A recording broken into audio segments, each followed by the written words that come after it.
Buenos días a todas y a todos. Os doy la bienvenida y os agradezco mucho que estéis ahí. A Roberto, Marina, que ya veo por ahí en el chat. Eh, bueno, vamos a... Hoy es mi primer día haciendo este directo de Twitch y en principio agradecer a todos los que estáis aquí. Sabéis que es un canal que Alganda está comenzando, ya llevamos varias emisiones, pero sí que es importante para nosotros que nos sigáis, que tengáis la posibilidad, ¿no?, de compartir con nosotros todo aquello que os, no sé, que os cree expectación o que os interese, ¿no?, que era la palabra que buscaba. Entonces, bueno, para eso estamos, para compartir y esperamos que esto vaya más, siga adelante y para ello, bueno, pues pediros que compartáis este canal con vuestras redes sociales, que sería importante que nos conozcamos, más profesionales, más entidades o personas simplemente que estén interesadas en los temas que podamos ir aportando. También invitaros y recordar, ¿no?, que a través de este canal también se pueden hacer donaciones que servirían para mantenernos, para ayudarnos y luego pues para darle salida con alguna cuestión que veamos importante. Así que bueno, simplemente ya os digo que me parece muy interesante esta experiencia. Es el primer día, como ya he dicho, que voy a emitir en un directo y me apetecía mucho porque creo que son nuevas fórmulas de divulgar y de visibilizar nuestro trabajo, lo que hacemos, darle la importancia que se merezca y al mismo tiempo, bueno, pues que todo el mundo o la gente que lo vea o quien esté interesado que sepa que estamos aquí, qué servicios ofrecemos y algunas otras cuestiones que iremos ya desarrollando más adelante. Así que, bueno, reitero mis agradecimientos. Hoy el tema que vamos a trabajar va a ser vivienda. Vivienda desde la perspectiva que nosotros tenemos en Talavera de la Reina. Pero me da la impresión, y además por lo que hemos contrastado con otras entidades de otras ciudades, de diferentes poblaciones, compartimos mucho las mismas problemáticas o las mismas necesidades, las mismas realidades, ¿no?, por decirlo de otra forma. Así que antes de comenzar y meternos en materia, sí que me gustaría presentarme sobre todo a nivel profesional. Mi nombre es Gabriel Gómez. Yo tengo una doble vertiente, una es la de maestro, que hice magisterio ya hace unos años, y otra es la de educador social.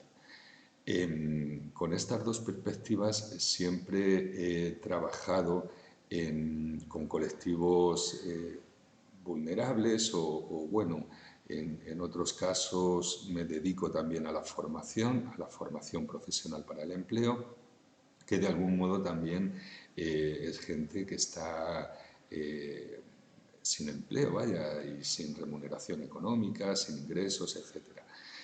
Pero la parte que nos ocupa hoy sobre todo va a ser algo más duro en cuanto al tema de las situaciones familiares, de las situaciones integrales de una familia, ¿no?, donde vamos a ver necesidades básicas que no están cubiertas, necesidades básicas que nos llevan a situaciones dramáticas. Como os decía, esas son mis dos áreas de trabajo fundamentalmente a lo largo de toda mi trayectoria profesional, ¿no?, la docencia por un lado y el tema de asociaciones por otra. Yo, como educador social, he pertenecido al Colegio de Educadores Sociales durante bastante tiempo. Comenzamos a abrir camino, ¿no?, para esta profesión en concreto. Bueno, ha sido una experiencia fantástica en ese sentido.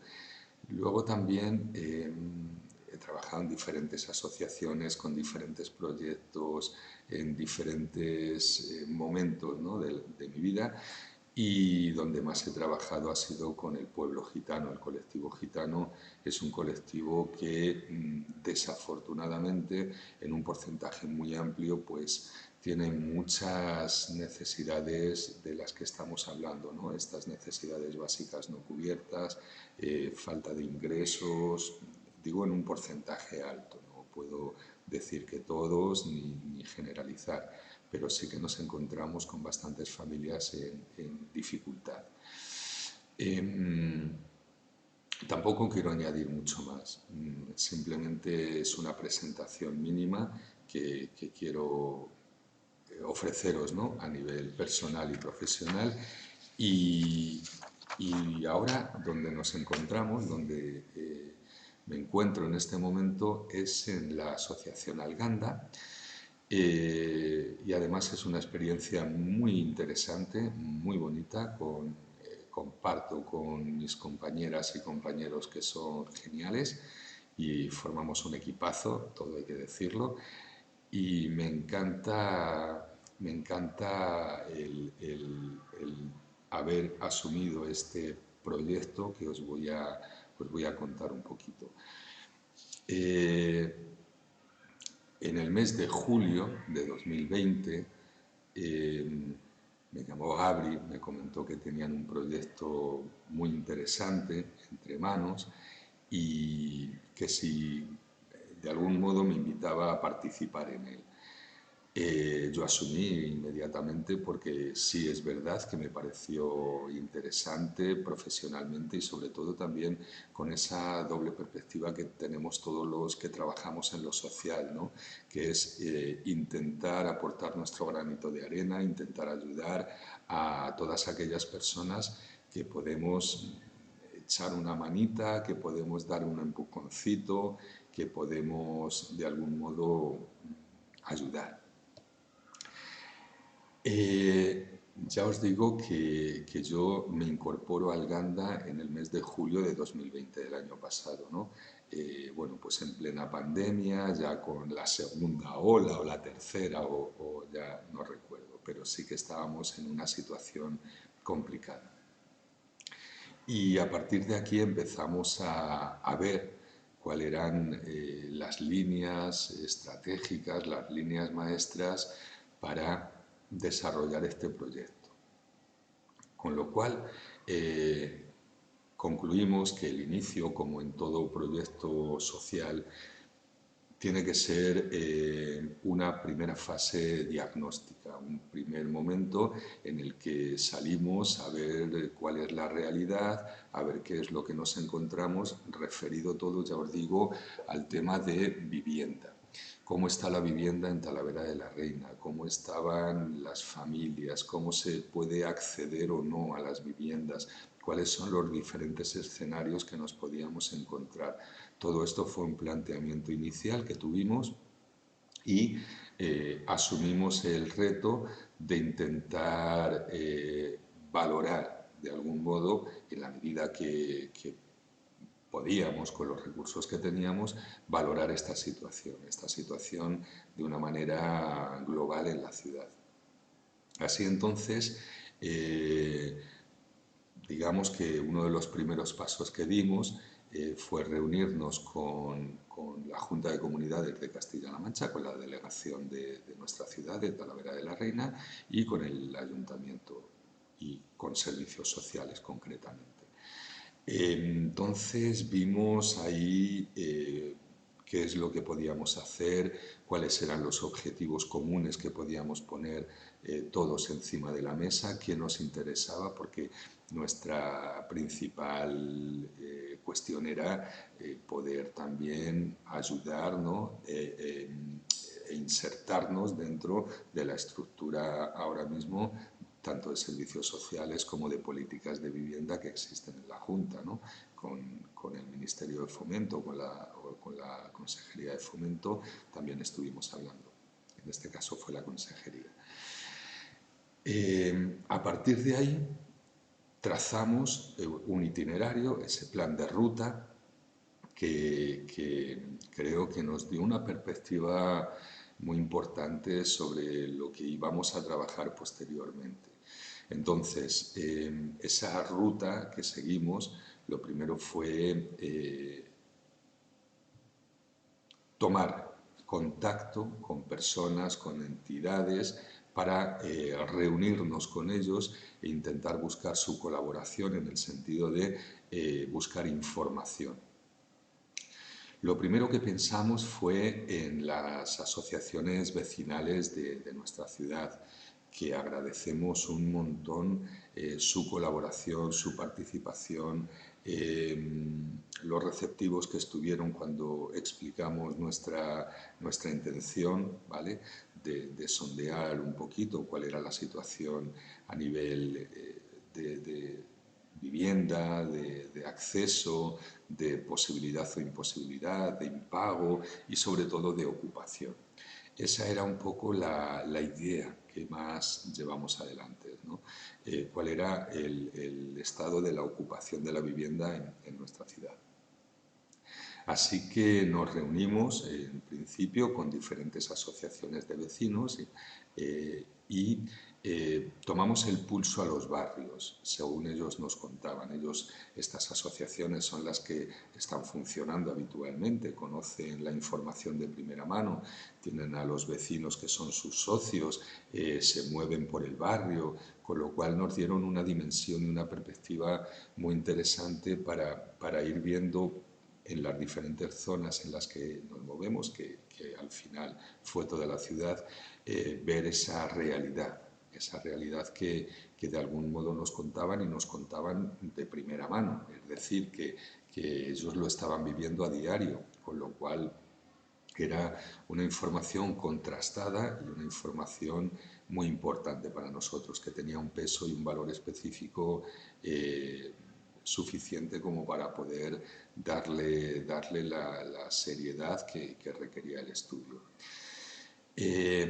Fueron diferentes reuniones, nos íbamos reuniendo con cada entidad, nos invitaban a ir a su sede, hacíamos entrevistas, grabábamos esas entrevistas con su autorización y luego transcribíamos todo lo que nos contaban para dar lugar a lo que al final fue el informe.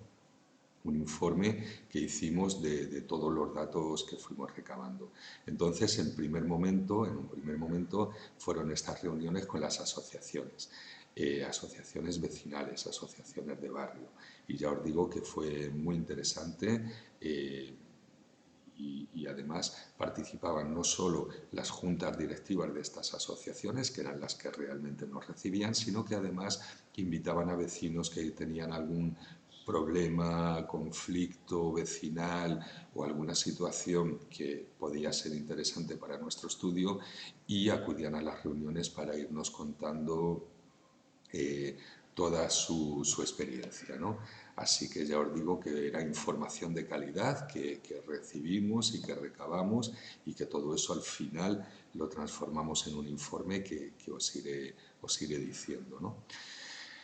Vale, después de las asociaciones de vecinos que estuvimos pues unos meses trabajando con ellos y con ellas, y ya os digo que la fórmula era grabar las conversaciones que teníamos y luego transcribirlas, pasamos también a tener reuniones con otros agentes sociales, con otras personas que por su trabajo, por su modo de manejarse o de circular por la ciudad, tenían también información importante.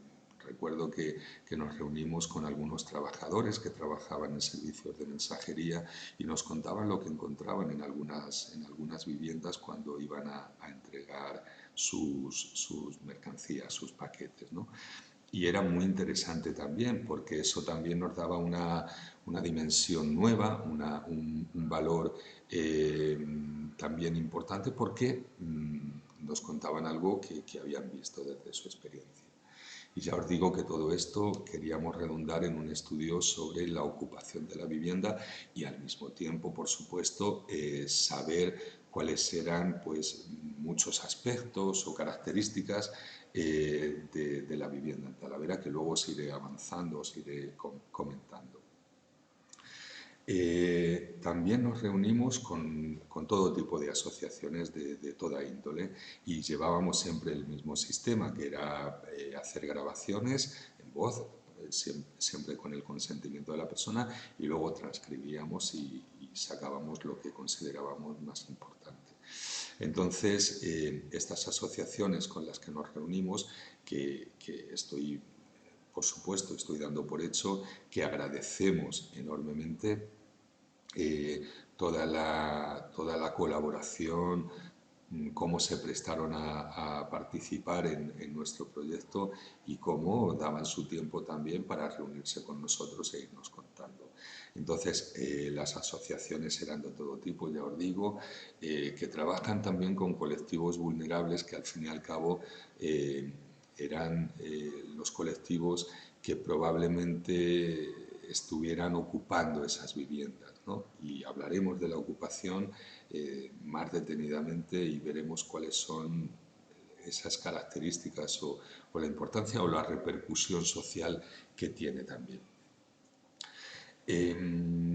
Además de asociaciones, ya os digo, de diversa índole, que trabajaban de algún modo con colectivos vulnerables, también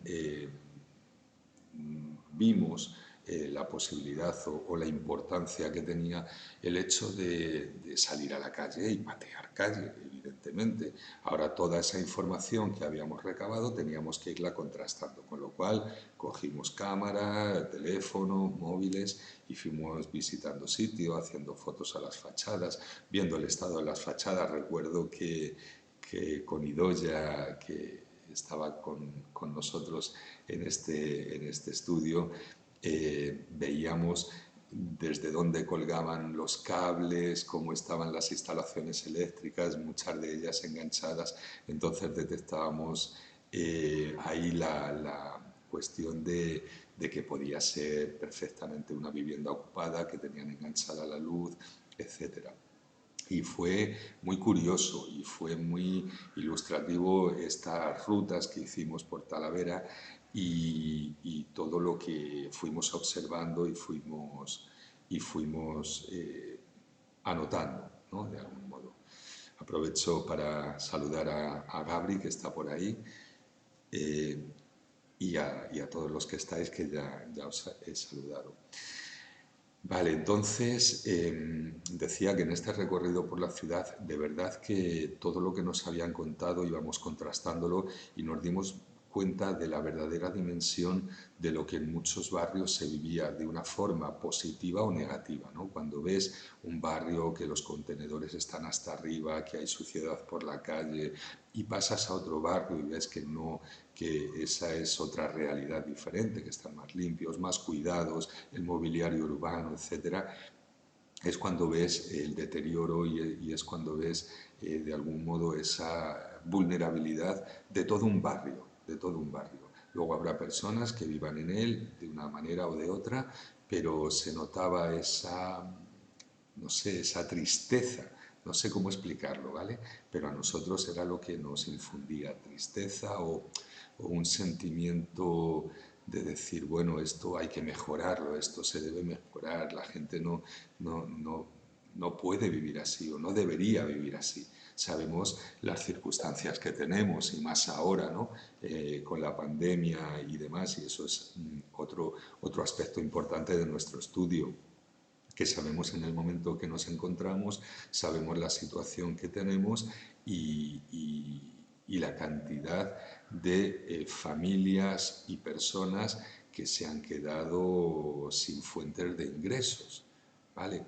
Entonces, bueno, eso también hay que tenerlo en cuenta. Y al final también elaboramos un mapeo, un mapa con todas las viviendas que localizamos que estaban ocupadas o que podían estar ocupadas, ¿no? Salieron muchas, salieron más de 250 viviendas que estaban ocupadas y de una manera irregular, ilegal, evidentemente, como es esto, pero vamos a entender que la necesidad muchas veces aprieta. Entonces, ahí estamos. Luego hablaremos de posicionamientos, hablaremos de las opiniones de las personas a las que preguntábamos, en qué postura se encuentran, ¿no?, con respecto a la ocupación de las viviendas.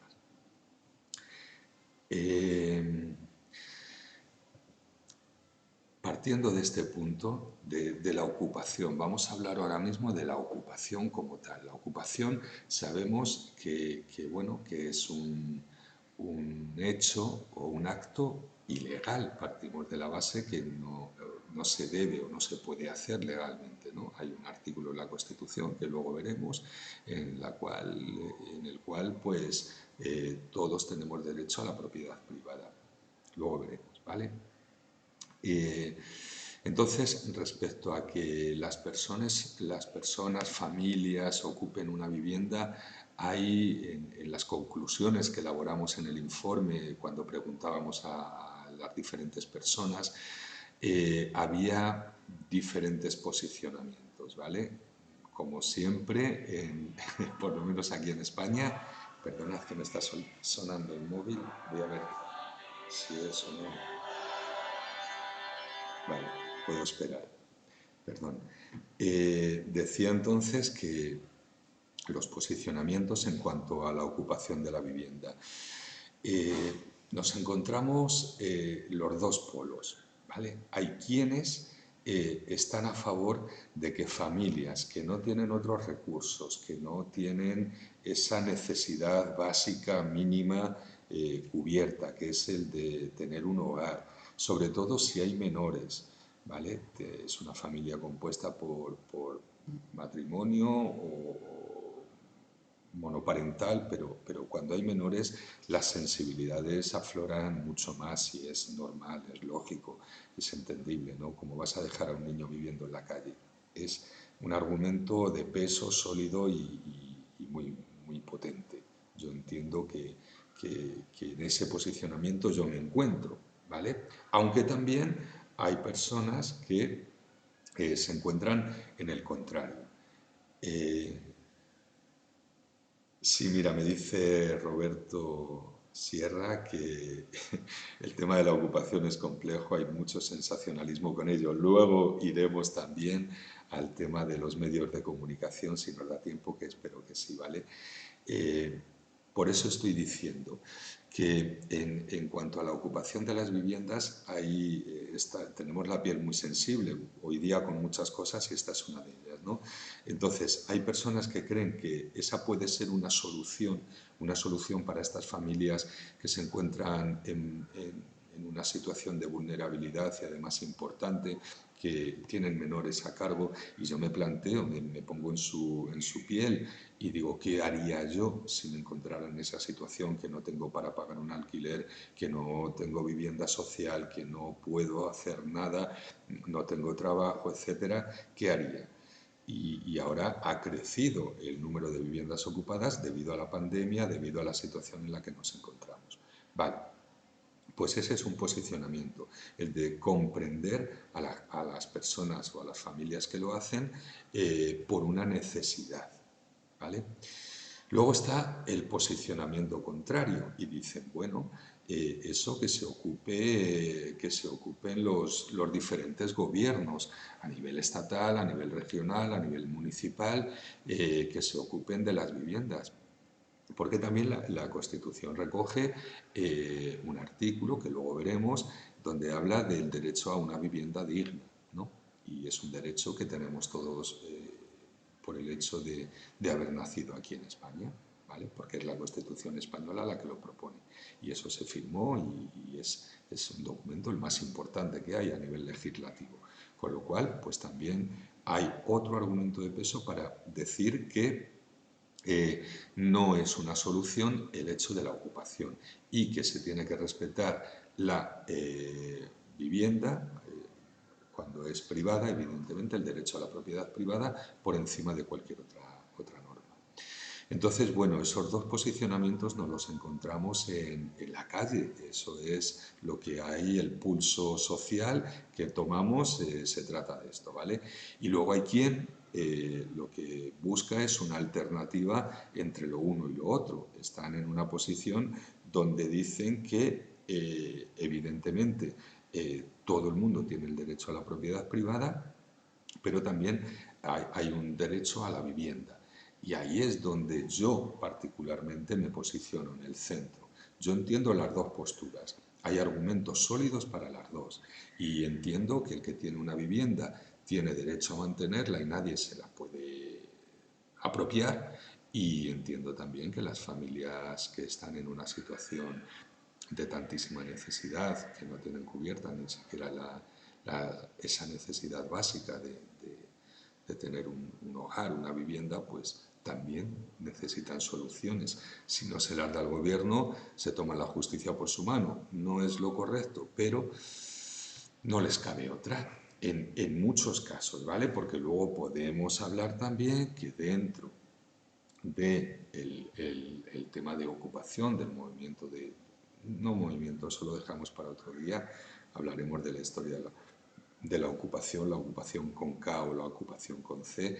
En 2021, en el año en que estamos ahora mismo y desde hace unos años, en la anterior crisis también, es una necesidad, no es un movimiento cultural ni reivindicativo, es una necesidad pura y dura en el 90% de los casos, pero decía que aprovechando toda esta corriente también nos encontramos personas que aprovechan ahora mismo la benevolencia, vamos a decir, de la aplicación de las leyes para utilizar la ocupación para desarrollar actividades ilegales. Y encontramos temas de plantaciones de marihuana, narcopisos, tráfico de drogas, delitos más o menos importantes, ¿no? Y entonces también eso es lo que muchas veces vemos o lo que los medios de comunicación nos cuentan que luego veremos, ¿vale? Pero digamos que sobre el fenómeno de la ocupación existen estas dos posturas, los que están a favor de que la ocupación es una solución y los que están en contra porque dicen que la propiedad privada tiene que ser sagrado, ¿vale? Porque entonces, ¿qué seguridad tendríamos? Son los ahorros de toda la vida de muchas personas cuando hablamos de viviendas de primera residencia, de segunda o de tercera residencia. Luego está el tema de los grandes propietarios, como se dice habitualmente, los grandes tenedores, que son aquellos propietarios que tienen más de 10 viviendas, y estamos hablando de bancos, de fondos buitre, etcétera, etcétera, que ahí la perspectiva cambia por completo. Es decir, la sociedad entiende que la ocupación, si se produce en la propiedad en una vivienda, que el propietario sea un banco o un fondo buitre o algún especulador, ¿no? Está visto de diferente manera. Ahí de alguna manera se ve como más favorable, como que esto, bueno, pues puede ser una solución. Ahora bien, los que estamos en el punto medio, diríamos que puede ser una solución, pero legalmente definida, es decir, a lo mejor las políticas en vivienda deben ir por ahí, en negociar y en pactar con los grandes tenedores, con bancos y sobre todo con fondos buitre, para adquirir viviendas que sean de protección social, ¿no? Y poder alquilarlas y poder ver cómo esto puede solucionar o paliar al menos estas situaciones tan dramáticas que nos encontramos en muchas familias. Por eso decía que también en el informe elaboramos unas conclusiones en diferentes aspectos. Uno de ellos era la ocupación, que acabamos de abordar. Otro eran las políticas de vivienda. Las políticas de vivienda, lo que nosotros hemos visto, lo que la gente piensa y la realidad que tenemos en este momento es que las políticas de vivienda deberían mejorar o deberían dar soluciones. Ahora mismo no hay ninguna solución aparente, ¿no? Nosotros nos encontramos atados de pies y manos con familias que estamos recibiendo ahora mismo y no tenemos soluciones. ¿Cuál es la situación? no hay vivienda social o no hay vivienda social suficiente ni en un 5 ni en un 10% de la demanda que hay para las familias y personas vulnerables en situación de vulnerabilidad. No hay viviendas porque la vivienda social es caro construir y hacer viviendas para luego adjudicarlas a las diferentes familias que lo necesiten y demás, con lo cual no hay construcciones nuevas, digamos, y las anteriores, las que ya ha habido y se han adjudicado, se adjudican de manera permanente, con lo cual cuando le adjudicas a una familia ya esa vivienda no puedes utilizarla más. Entonces, el tema de las políticas de vivienda. Tenemos que se hacen viviendas sociales y se adjudican, unas se compran, otras se alquilan, pero los alquileres son de por vida, vamos a decir. Y bueno, los que compran pues ya tienen su propiedad, se compra a un precio más bajo de lo normal, no entran en precios de mercados y es una facilidad. Pero es que ahora mismo no hay desde hace mucho tiempo. Las familias que quieren acceder a una vivienda social tienen que registrarse en el registro de vivienda, ¿vale? De la Consejería, en este caso, de Fomento de Castilla-La Mancha, y esperar. Pero hay una bolsa de vivienda brutal y no hay movimiento en ese sentido, porque en Castilla-La Mancha, por lo menos en la zona de Toledo, que es la que conocemos, hay muy poca vivienda libre en este momento que se pueda adjudicar, con lo cual es un problema. Por eso decía que desde una reflexión personal puede ser que una de las soluciones se encuentre en la negociación de la administración con los grandes tenedores, con bancos, fondos buitre, etcétera, para ver de qué manera se puede, primero, dar salida a la vivienda que tienen, que es un montón de viviendas que están cerradas, muchas llevan más de 10 y 15 años cerradas, esperando y especulando a ver si hay un momento que se puedan vender a un precio que quieran y demás. Entonces, es un tema que yo lo veo, no sé si es fácil o difícil, jurídicamente, políticamente, pero socialmente lo veo clarísimo, que ahí podría haber una solución si hacen pactos, si negocian y al final toda esa vivienda que se está deteriorando, que está cerrada a cal y canto, se habitara de alguna manera, ¿no? Con unas condiciones, con unos compromisos, con unos contratos que se deberían cumplir y si no se cumplen, pues ver cuáles son las soluciones.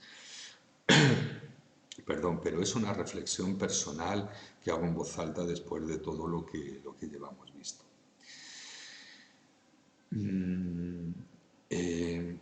Entonces, para concluir o para resumir esto que estamos hablando en las políticas de vivienda, sabemos que ahora mismo existe los denominados desahucios y lanzamientos, cuando tú dejas de pagar el alquiler o por supuesto has ocupado una vivienda, hay una denuncia previa, entonces pasamos a los trámites judiciales y al final, más tarde o más temprano, tienes que abandonar la vivienda y cuando sucede eso sucede un drama. Es evidente, por eso decíamos que soluciones puede haberlas, no sé el grado de dificultad que tendríamos para poder llevarlas adelante, a nivel político sobre todo, pero hay mucha vivienda vacía y eso es un hecho, con lo cual habría que ver si esto puede llegar a ser una solución de una forma legal. Luego también veíamos, y uno de los aspectos que trabajamos en este estudio diagnóstico, que luego elaboramos conclusiones, fue el tema de la legislación en la vivienda.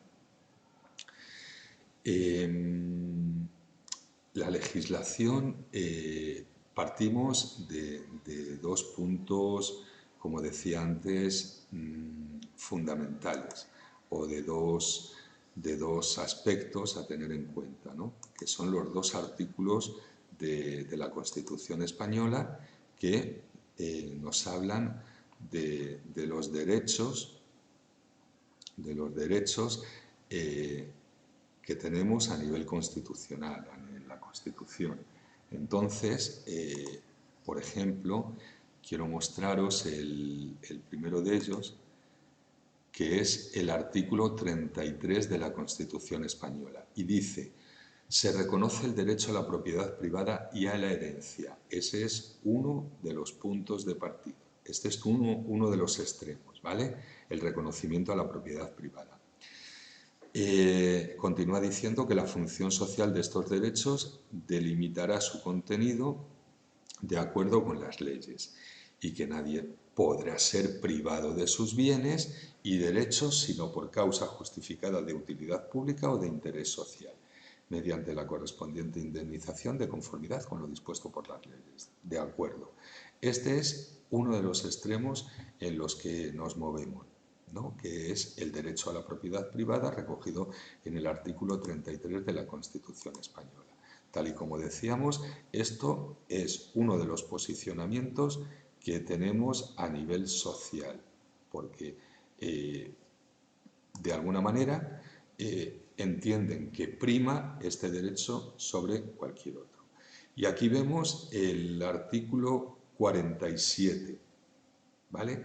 Que nos dice que todos los españoles tienen derecho a disfrutar de la vivienda digna y adecuada, de una vivienda digna y adecuada. Ojo con lo que viene después, que por eso lo he puesto en negrita, ¿no? Los poderes públicos promoverán las condiciones necesarias y establecerán las normas pertinentes para hacer efectivo este derecho, regulando la utilización del suelo de acuerdo con el interés general para impedir la especulación. La comunidad participará en las plusvalías que genere la acción urbanística de los entes públicos.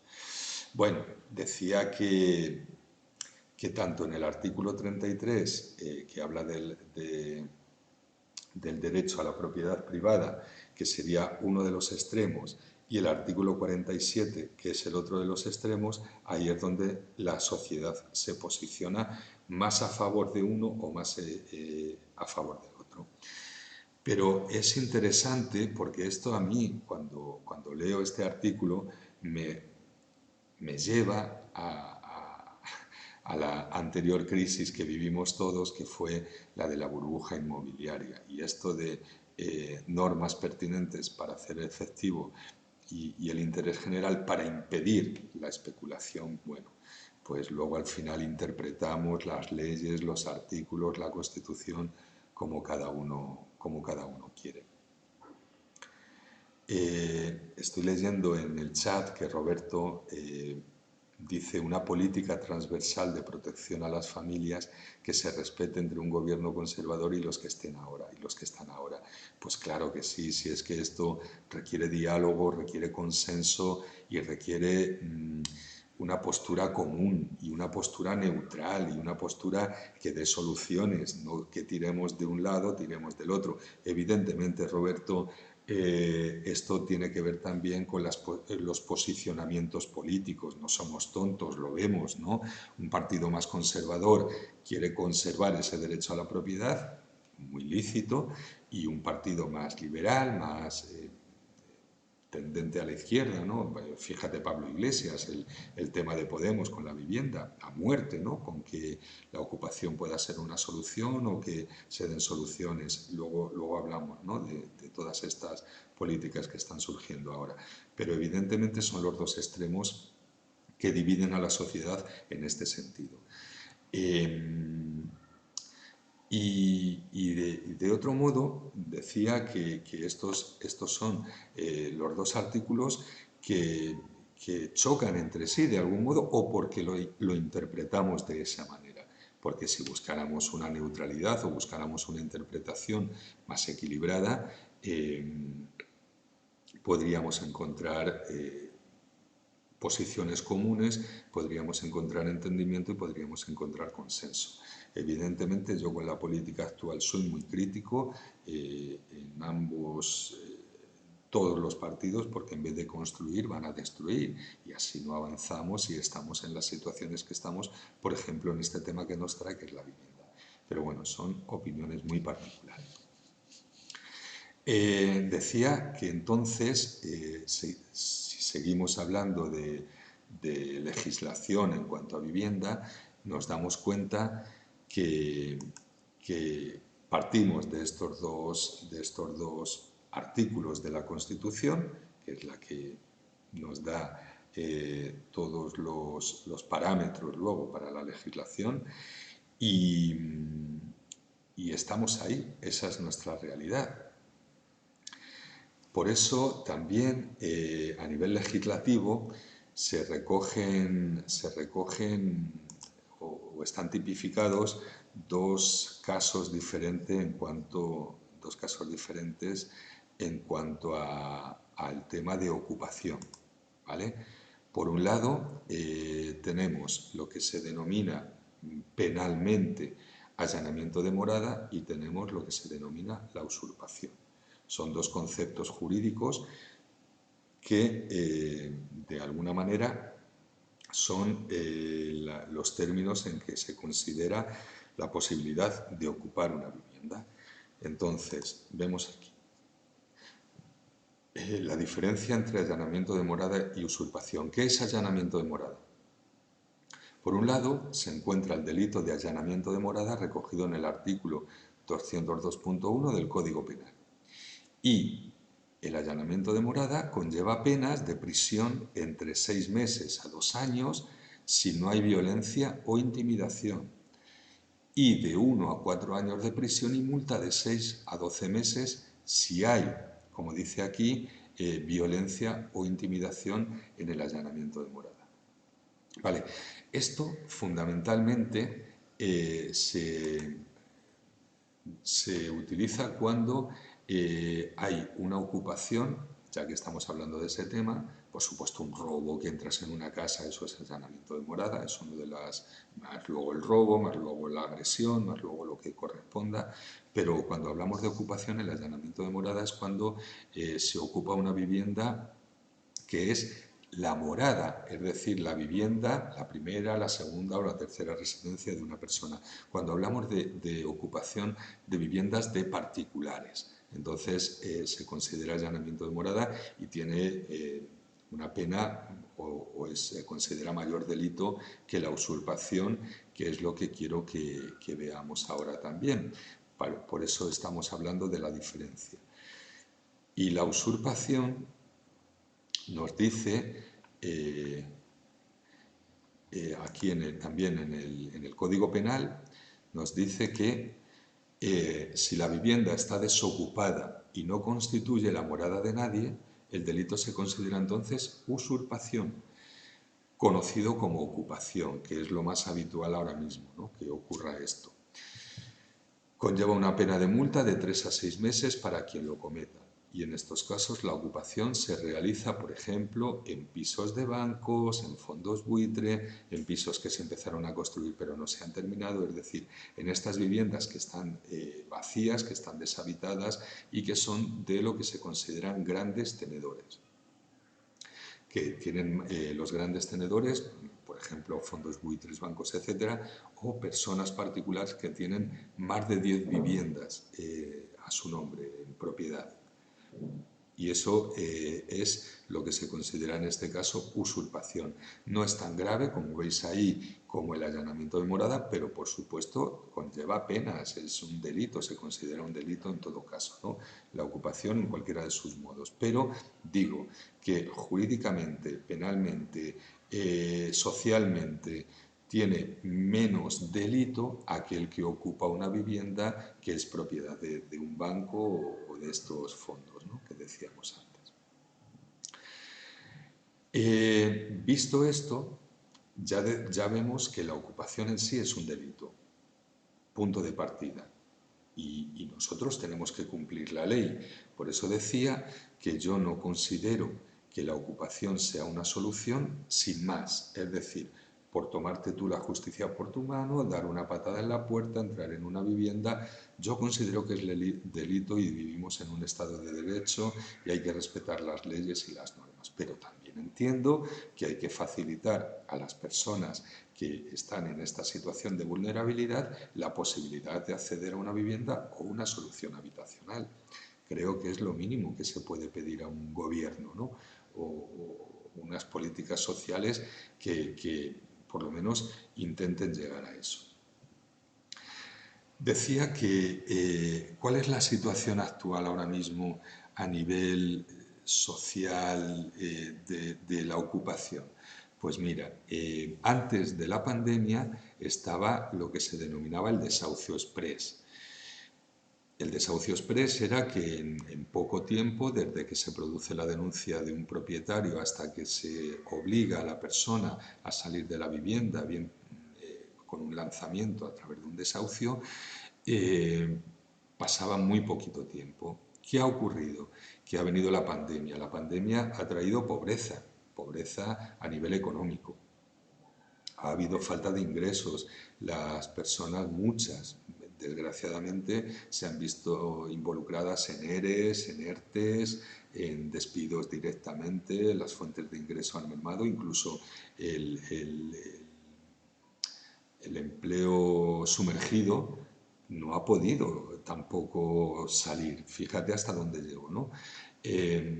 Porque no han podido o no hemos podido desarrollar nuestras actividades de forma presencial. Los que hemos podido hemos trabajado telemáticamente y otros han sido despedidos de las empresas porque el nivel de producción o de productividad ha bajado muchísimo.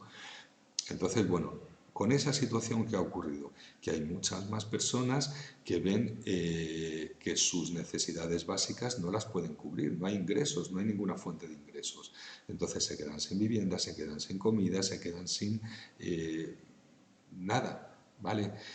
Eso sí es verdad que ha dado lugar a que en diciembre de 2020, digamos, se alcanzara un acuerdo y se estableciera una normativa puntual y coyuntural, en este caso, por la situación que vivimos de pandemia, de COVID y demás, en la que se dijo que no podía haber ningún desahucio a familias vulnerables ni lanzamientos, por supuesto, mientras durara el confinamiento, la pandemia o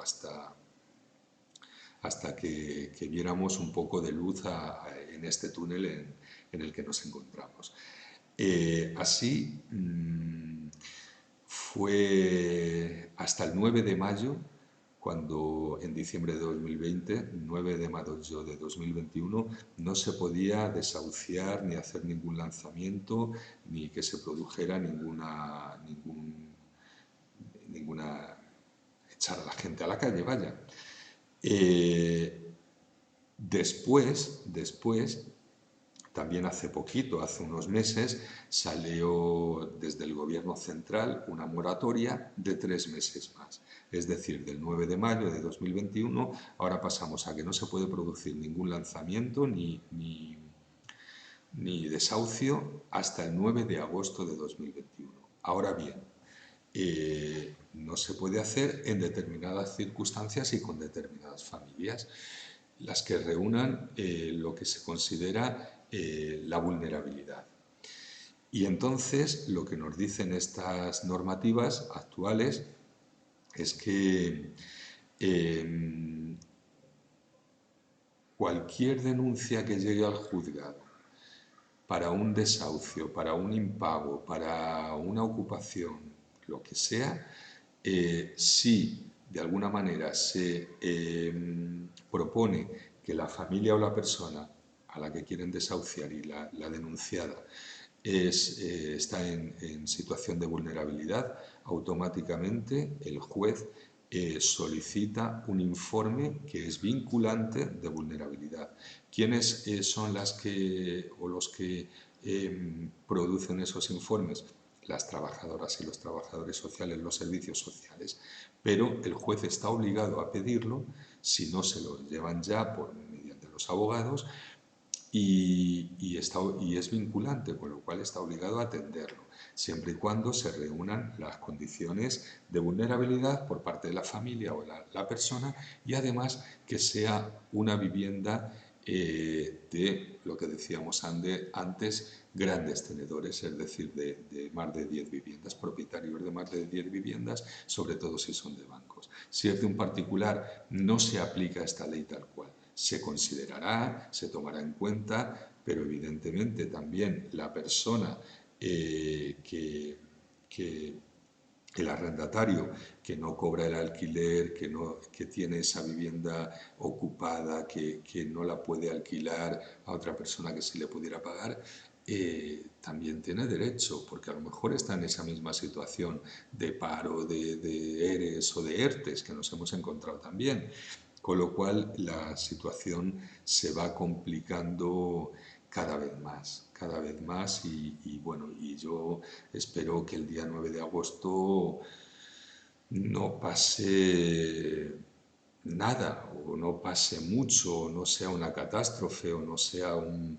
porque claro, se están acumulando un montón de expedientes en los cuales los juzgados hay muchas personas denunciadas que cumplen todos los requisitos de esta moratoria de 3 meses y de la anterior normativa que salió en diciembre de 2020 y están ahí acumulándose. Cuando llegue el 9 de agosto, que ya se pueda desahuciar y se puedan producir lanzamientos, no sé muy bien lo que pasará, espero que no sea nada grave, pero evidentemente esto no es una solución, son aplazamientos, es prolongar la agonía, pero si no hay una mejora en el empleo, en las fuentes de ingreso de las familias, nos vemos en una situación muy, muy, muy complicada, ¿eh? Porque ahora mismo hay muchas familias en esta situación de vulnerabilidad o que les queda muy poquito para pasar a esta situación. Entonces, bueno, el procedimiento, como digo, judicialmente es este. Se pide un informe de vulnerabilidad. Si la trabajadora o el trabajador social ve que no hay unos ingresos oportunos, que no tiene trabajo, tienen menores encima y demás, pues firma el informe, el juez lo toma en cuenta y de momento aplaza el desahucio, pero aplaza. No lo paraliza, ni lo elimina, lo aplaza. Con lo cual, todo esto al final saldrá a la luz y ya veremos qué pasa. Bueno, podríamos hablar más largo y tendido y como tendremos más días, pues espero que podamos seguir con esta charla. Por último, quería responder también algo que decía, creo que era, sí, Roberto, lo estoy leyendo aquí, ¿no? El tema de la ocupación, hay mucho sensacionalismo. Ahí vimos también en las conclusiones que valorábamos de las personas que participaron en nuestro estudio, vimos que había varias tendencias, ¿no? Porque, a ver, los medios de comunicación, también somos conscientes que los medios de comunicación están vinculados muchas veces a partidos o idearios políticos, están vinculados a grandes plataformas, ¿no? Y de ahí el sensacionalismo que yo comparto que decía Roberto. Salen muchas noticias, muchas veces, de ocupaciones, pero claro, son ocupaciones peligrosas, delictivas, plantaciones de marihuana, pero a lo mejor todo eso no es la realidad tal cual de la ocupación, porque eso es la punta del iceberg, es lo que nos hacen ver. Pero en una mayoría, yo creo, que estas familias que ocupan por verdadera necesidad, o que están en una situación de impago prolongado del alquiler porque no pueden pagar, no dan problemas, no son delincuentes, tienen una convivencia con los vecinos extraordinaria, son personas maravillosas, lo único que están en una mala situación. Y eso no sale en las noticias, sale lo escandaloso, sale lo que más llama la atención y crea una alarma social y crea una situación que muchas veces no es real porque nos hacen pensar que toda la ocupación es delincuencia, conflictos vecinales, etcétera. Y a lo mejor sí hay un porcentaje, evidentemente, he empezado diciéndolo, pero no todo. Y en la mayoría son personas normales y corrientes con unas conductas de verdad que son muy favorecedoras para un clima de convivencia entre el barrio, los vecinos y lo único que tienen una mala situación que no pueden pagarse una vivienda.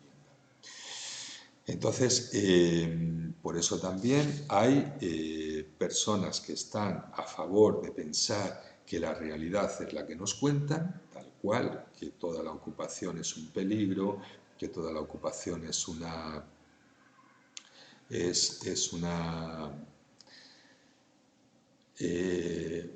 problema a nivel social. Y hay otras personas que creen que de alguna manera nos están intentando vender algo que no es la realidad, que están exagerando, que están distorsionando. Nos dicen desde aquí, Juventud de Talavera, cuánto daño hace siempre la mala información. A mí hay un anuncio en concreto que me llama la atención, es que el de la alarma, que te ofrecen dicha alarma para evitarlo a los ocupas. Te agradezco un montón que hagas ese matiz o que pongas este comentario, porque es verdad, nosotros lo estuvimos viendo y pateamos diferentes páginas web que ofrecían alarmas y uno de los reclamos es para que no te ocupen la vivienda. ¿Se dan casos? Sí, se dan casos de particulares que han sido ocupadas su vivienda.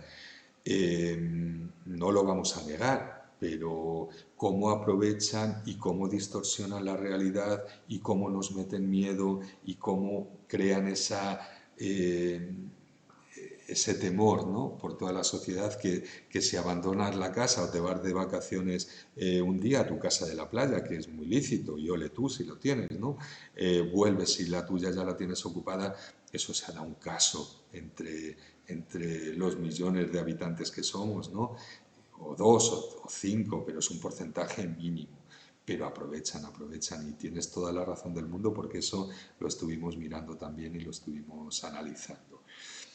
Y esto es un negocio y la vivienda es un negocio como todos sabemos y ya vimos cómo el boom ese inmobiliario del año 2000 hasta el 2010 o incluso antes estalló porque no era sostenible, porque no puede ser ahora mismo, si habláramos de la situación actual de la vivienda, no puede ser que la vivienda te cueste un tercio de tu sueldo al mes, siempre y cuando puedas pagarla y por eso nos encontramos en las situaciones que nos encontramos. Así que bueno, quería dar esta introducción, ¿no?, sobre el proyecto que estamos trabajando. Ya os digo que esto es simplemente conclusiones que hemos ido elaborando desde el estudio, desde el diagnóstico. Queríamos hacer un diagnóstico de la realidad para detectar las necesidades. Hemos visto estas necesidades, hemos visto que la vivienda ahora mismo se está convirtiendo en un problema para muchas familias y es un problema básico y es un problema de necesidad primaria. No podemos encontrarnos a cientos o miles de personas en la calle, ¿no? Sería dramático, seríamos una ciudad, aparte de insolidaria, de pobreza que la tenemos, ¿no? Talavera de la Reina, hace poco dieron el dato que es la cuarta ciudad en España con más paro que hay y además se repite ese dato que anteriormente también lo dijeron, ¿vale? Ojalá salgamos de aquí, ojalá esto se solucione, pero muchas veces yo se lo comento mucho a mis compañeros o a las personas con las que hablo de este tema, la solución a todo esto es encontrar un trabajo. A muchas familias con esto ya les iría bien. No mucho más que decir, así que yo creo que podemos dejar hasta aquí el directo. Como os digo, hablaremos todos los jueves a esta misma hora, a las 10 de 10 a 11 aproximadamente, sobre vivienda. Iremos tocando diferentes puntos. Ya os digo que hoy simplemente quería contaros cuál ha sido nuestro hacer para llegar al proyecto donde ya sí estamos interviniendo con familias, con personas, estamos recibiendo esas problemáticas o esas situaciones de primera mano y la verdad es que es muy complicado. Ya hablaremos de eso, si os parece. Nada más que decir que muchísimas gracias por vuestra atención, por vuestro interés y por haber compartido con nosotros este tiempo y espero que os pueda aportar algo y por supuesto que decía lo que digo al principio, que nos tenemos que seguir viendo y compartir experiencias, ¿vale? Compartir experiencias de todo de todos los profesionales que estamos trabajando. Estoy un poco despistado porque me dicen por aquí, gracias por el directo, gracias a ti Roberto por seguirnos, Alganda, y me dicen, no sé si has dicho cómo nos ponemos en contacto con vosotros. Sí, bueno, tenemos aquí en la página web Alganda Servicios Sociales, www.alganda.org o en el teléfono 925 00 1203. Vale, en la página web tenéis los contactos y nos seguimos viendo y nos seguimos escuchando. Así que por mi parte nada más, ha sido un placer y ha estado genial, ¿eh? Yo mi primer directo tenía ahí muchos nervios, pero lo he disfrutado y se me ha hecho cortito el tiempo al final. Así que gracias a vosotros, porque nos dicen muchas gracias por este directo y enhorabuena por el trabajo y gracias a vosotros por escucharnos. Simplemente, ¿vale? Así que un saludo y nos vemos el jueves que viene. Chao.